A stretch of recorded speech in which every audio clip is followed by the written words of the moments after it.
Den är så kul. Kunskap och fantasi.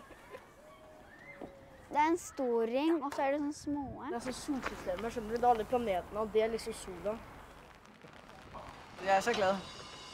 Når det går fra idé til virkelighed, så kan der ske alt muligt. Det minder meget om det, som der var på papiret, men samtidig har det også fået sit eget.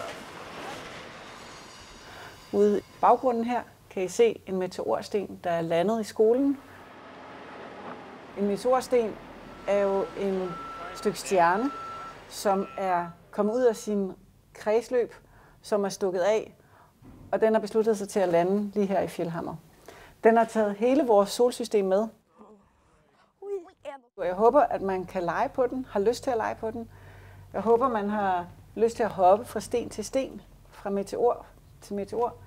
Og jeg håber, at man har lyst til at kigge på planeterne og tænke, hvad det er for nogle planeter, og hvordan de drejer rundt. Og at vi alle sammen er en del af universet, fordi når vi bor her på jorden, så fylder jorden rigtig meget, og de oplevelser, vi har på jorden.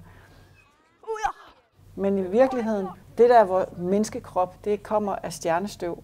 Så egentlig så er vi alle sammen små stjerner, der er blevet fløjet ind helt ude fra det store univers.